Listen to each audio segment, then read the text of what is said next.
बिस्मिल्लाहिर्रहमानिर्रहीम। नाजरीन, अक्सर आपने मसाजिद के अंदर ये बात नोट की होगी कि कुछ लोग बड़ी तेज़ी के साथ अपनी नमाज मुकम्मल करते हैं और यूं गुमान होता है कि इन्हें बहुत कोई ज़्यादा जल्दी लगी हुई है, या फिर इन्हें नमाज पढ़ता देखकर किसी मशीन का गुमान होता है। जैसे मशीन अपनी एक मुकर्रर रफ्तार के साथ काम करती है, वैसे ही ये लोग अपनी रफ्तार के साथ नमाज अदा करते हैं। इसी तरह से कुछ औरतों को भी देखा गया है कि जल्दी से वज़ू किया और फिर जल्दी से नमाज अदा की और अपने रोज़मर्रा के काम काज में मसरूफ़ हो गईं। मैंने जब इस बात को नोट किया तो मैंने मुख्तलिफ लोगों से उनकी नमाज में पढ़ी जाने वाली सूरतों के बारे में दरियाफ्त करना शुरू किया, तो मालूम हुआ कि अक्सर लोग पूरी नमाज में बस एक ही सूरत यानी सूरह कौसर को दोहरा रहे होते हैं। नाज़रीन किराम, जान लीजिए कि दो तरह के मकरूहात हैं। एक है मकरूहात तहरीमी और एक है मकरूहात तंज़ीही। मकरूहात तहरीमी उसको कहते हैं जो गुनाह के करीब तर हो, यानी हराम के करीब तर हो। अगर इंसान नमाज के अंदर किसी भी मकरूह तहरीमी का मुरतकब होगा तो नमाज को दोहराना पड़ेगा, यानी दोबारा पढ़नी पड़ेगी, यानी दोबारा से अदा करना पड़ेगा। जबकि मकरूह तंज़ीही गुनाह से और हराम से दूर होता है, लेकिन काबिल तहसीन और पसंदीदा अमल नहीं है। यानी अगर मकरूह तंज़ीही होगा तो वो गुनाह या हराम तो नहीं है, लेकिन वो काबिल तारीफ भी नहीं है। अगर कोई शख्स ऐसे किसी अमल की आदत बना ले तो उसको तारीफ या हौसला अफजाई नहीं की जा सकती। मकरूदा तंज़ीही के इस अमल की एक मिसाल ये है कि हमारा गुमान है कि अमूमन ज़्यादातर लोग, जिनमें मर्द और ख़वातीन दोनों शामिल हैं, वो नमाज की हर रकत में एक ही सूरत यानी सूरह कौसर की तिलावत करते हैं और इसी तरह से अपनी नमाज मुकम्मल कर लेते हैं। तो इस तरह से नमाज तो अदा हो जाती है, लेकिन उसको काबिल तहसीन या काबिल तारीफ नहीं कहा जा सकता। मसलन किसी ने फजर के 2 फ़र्ज़ों में पहले सूरह फातिहा पढ़ी और फिर सूरह कौसर को उसके साथ मिलाया। अब यहाँ ये मसला भी जान लीजिए कि जब हम फ़र्ज़ नमाज अदा करते हैं तो पहली 2 आयात में सूरह फातिहा के साथ कोई दूसरी सूरत मिलाते हैं, जबकि तीसरी और चौथी रकत में सिर्फ सूरह फातिहा की तिलावत ही की जाती है। तो जब कोई नमाजी पहली और दूसरी दोनों आयात में सूरह फातिहा के साथ एक ही सूरत मिलाकर पढ़ रहा है तो ये अमल मकरूह तंज़ीही कहलाता है, यानी इस अमल से नमाज तो हो जाती है लेकिन काबिल तारीफ नहीं। उलमाए किराम ये कहते हैं कि जब नमाज जैसा अमल किया जाए तो हरगिज़ उसके अंदर किसी भी किस्म के मकरूहात की गुंजाइश नहीं होनी चाहिए, यानी एक ही सूरत को हर रकत में दोहराना नहीं चाहिए। ये अमल लोग इसलिए करते हैं कि ये कुरान पाक की सबसे छोटी सूरत है जो बआसानी पढ़ी जा सकती है और उसे पढ़ने में ज़्यादा वक्त भी नहीं लगता, जिसकी वजह से हम नमाज से जल्दी फारिग हो जाते हैं, जो कि सरासर गलत और गैर मुनासिब अमल है। ये अमल करने से नमाज तो हो जाती है लेकिन अल्लाह पाक की पसंदीदा नमाज नहीं होती। अब यहाँ पर ये मसला भी जान लीजिए कि फ़र्ज़ नमाज के पहली दूसरी रकत के अंदर सूरह फातिहा के बाद कुरान पाक की कोई सी भी 3 सूरतें तिलावत की जा सकती हैं। मसलन अगर सूरतें छोटी हों जैसा कि सूरह कौसर, सूरह इखलास, सूरह असर और सूरह नसर वगैरह,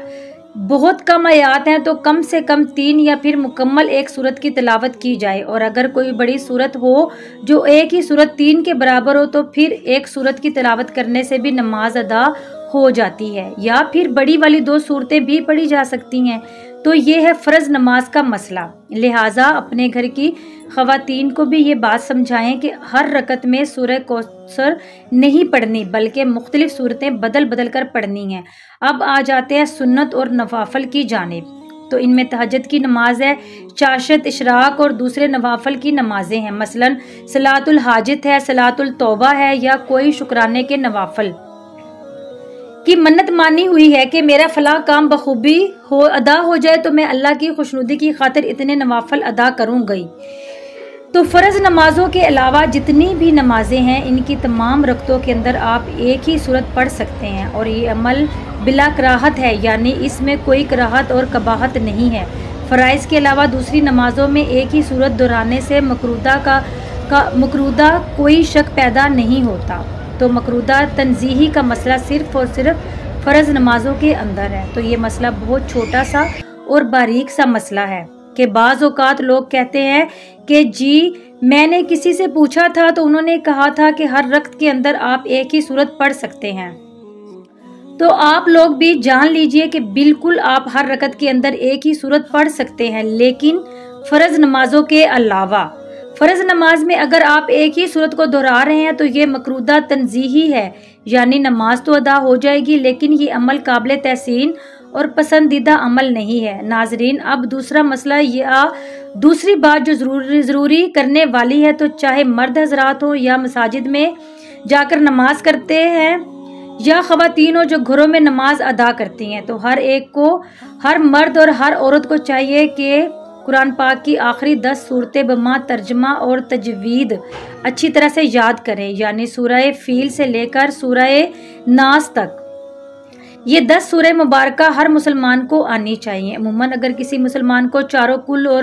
سورہ کوثر آتی ہے تو 5 صورتیں تو سے پہلے سے ہی آتی ہیں، لہٰذا باقی رہ گئی 5، تو اسے چاہیے کہ وہ 5 یاد کر کے 10 صورتیں مکمل بما ترجمہ تجوید کے ساتھ اچھی طرح سے یاد کرے، تاکہ اگر مرد حضرات کو کبھی امامت کروانی پڑ جائے تو وہ خوبصورتی کے ساتھ سورہ مبارکہ کی تلاوت کر سکے، اور اسی طرح خواتین بھی گھروں میں نماز ادا کرتے وقت اپنی نمازوں کو خوبصورت اور قابل تحسین طریقے سے ادا کر سکے۔ اسی لیے آخری 10 صورتیں یاد کرنا ہر مسلمان کے لیے لازم ہے۔ اگر آتی ہیں تو پھر بھی کسی قاری صاحب کے پاس بیٹھ کر ان کا تلفظ درست کروا لیں، اور اگر نہیں آتی تو کسی بھی قاری صاحب کی مدد سے ان کی ادائیگی اور تلفظ درست کروا کے انہیں زبانی یاد کر لیں۔ اب یہاں یہ بات بھی نوٹ کر لیں کہ جو لوگ نفل نمازوں میں ایک ہی سورت دہرانے کی عادت ڈال لیتے ہیں،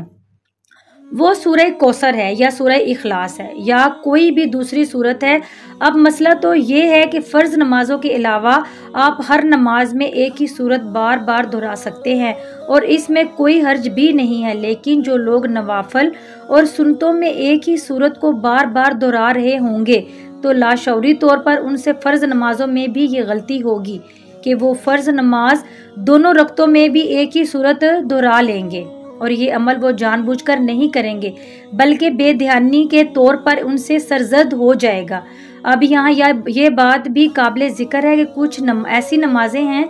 جیسے تہجد کے نوافل ہیں اور اشراق کی نماز ہے کہ جس میں علماء کرام خود بتاتے ہیں کہ ایک رکعت کے اندر 3 بار سورہ اخلاص پڑھنی ہے، تو اس سے یہ فائدہ حاصل ہوتا ہے کہ ایک مکمل قرآن پاک پڑھنے کا ثواب حاصل ہو جاتا ہے۔ اسی طرح سے سورہ تسبیح، صلاۃ التسبیح یا دوسرے کچھ ایسے نوافل بھی ہیں جن میں علماء خود بتاتے ہیں کہ سورہ اخلاص کی کتنی تعداد پڑھنی ہے، تو ان میں اس تعداد کو پورا کرنا ضروری ہے۔ لیکن جب کسی کو قرآن پاک کی آخری 10 صورتیں آتی ہوں گی تو اسے کیا ضرورت پڑی ہے کہ وہ عام نمازوں کے ایک ہی صورت کو بار بار دہرایا کرے۔ اسی طرح سے وہ جب بھی نوافل سنتے یا فرائض ادا کرے گا تو ہر ایک رکعت میں کوشش کرے گا کہ مختلف صورت کی تلاوت کرے، اور اسی طرح سے اس کی پوری نماز خوبصورت ہو جاتی ہے۔ اب یہاں کچھ لوگ یہ بھی کہتے ہیں کہ ہمیں سورہ اخلاص سے یا سورہ کوثر سے بے حد رغبت ہے اور ہمیں اس صورت کو ہر ایک رکعت میں ادا کرنا پسند ہے، تو یقیناً ایسا ضرور کر سکتے ہیں، لیکن فرض نمازوں کے علاوہ دوسری نمازوں میں یعنی سنتوں اور نوافل میں وہ اپنا یہ شوق پورا ضرور کر سکتے ہیں کہ اس میں کسی قسم کا کوئی بھی حرج نہیں ہے۔ لیکن جب فرض نماز ادا کرے تو ہم ایسا عمل ہی کیوں کریں کہ جس میں کسی بھی قسم کی چھوٹی یا بڑی کراہت پائی جا سکتی ہو اور وہ اللہ کو پسند بھی نہ ہو۔ اللہ تبارک و تعالیٰ سے دعا ہے کہ ہمیں دین کی باتوں کو سننے اور سمجھنے اور اس پر عمل کرنے کی طاقت اور توفیق عطا فرمائے۔ میرا